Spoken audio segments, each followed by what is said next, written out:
So, North Korea conducting simulated nuclear counterattack drills and the leader Kim Jong-un guiding the drills for the first time. Let's dissect the latest move with Jacco Zwetsloot. Good morning. Good morning. Thank you for having me. Sure. What are the North's intentions behind the drills and having Kim Jong-un present there?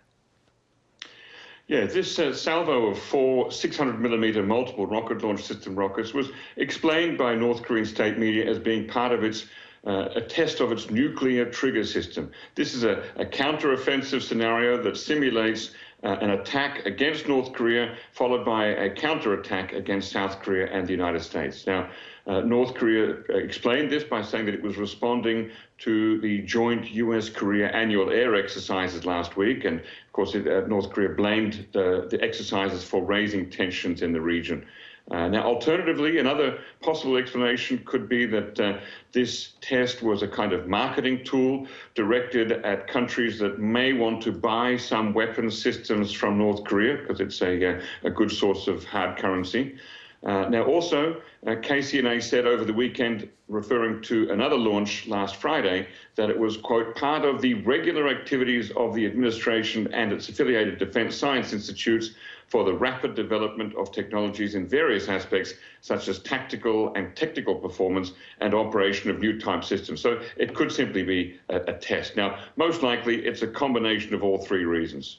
Definitely. Now, the question is the launch considered a threat? I mean, specifically, does it violate UN Security Council resolutions?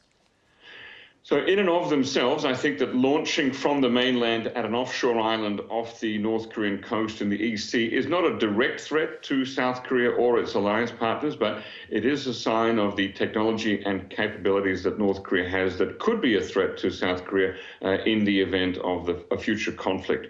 Now, as to United Nations Security Council resolutions, resolution number 1718, passed way back in October 2006, said that North Korea must not conduct any further launch of ballistic missiles and must suspend all activities related to its ballistic missile program.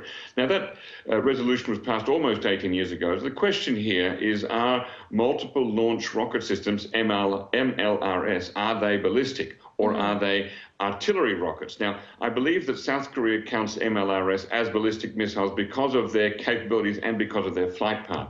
Regardless, North Korea has launched hundreds of missiles since October 2006, some of which were, in fact, definitely ballistic missiles without questioning. So I don't think that North Korea worries too much about whether it's in breach of UN Security Council Resolution 1718, especially now that neither China nor Russia shows any inclination to take North Korea to task for that.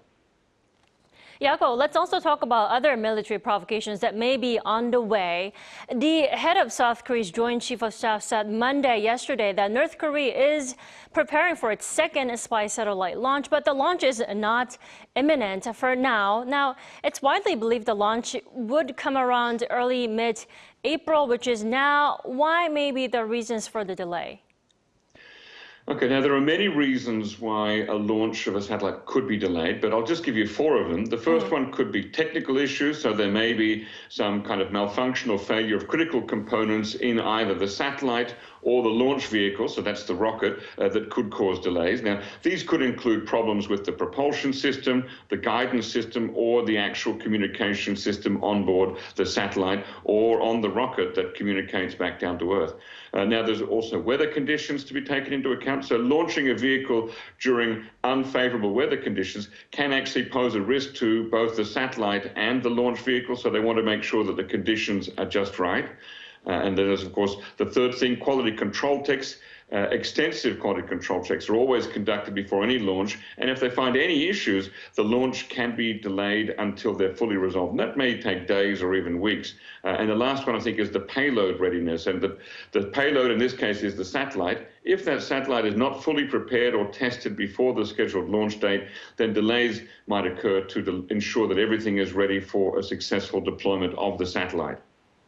All right, so for those reasons could be the reasons for the delay. Now, should we expect the second satellite to be more advanced from the first one, considering the North is presumed to have acquired space technology from Moscow?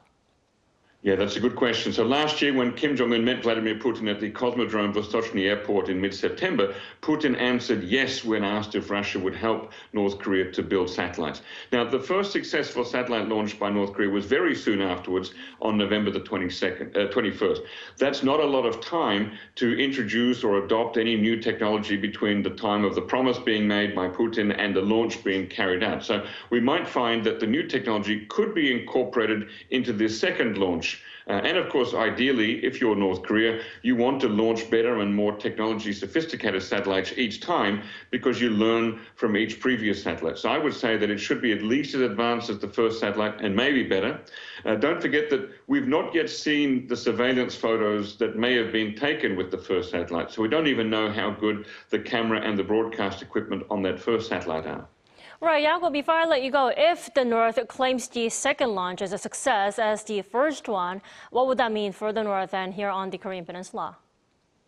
Well, two satellites are obviously better than one, but North Korea needs to have a network of 5 or so satellites constantly orbiting around the Earth so that they can keep an eye on what is happening in and around South Korea. I think that North Korea believes that 2 won't be enough, but it is a step closer to their goal of having that network. And I think the more visibility that North Korea has over South Korea, the more it will see that South Korea and its ally, the United States, are not preparing for an aggressive war of invasion, as North Korea often claims. It also means that there will be a group of intelligence officers in the North Korean military who are constantly watching what is happening in South Korea in real time, and they might just get an idea that life here in South Korea is not nearly as bad as they've been taught. I don't think that any more spy satellites are necessarily a threat to peace on the Korean Peninsula by themselves. In fact, that increased visibility might even act as a deterrent. All right, Jacco, thank you so much for joining us this morning. We appreciate it as always. Thank you.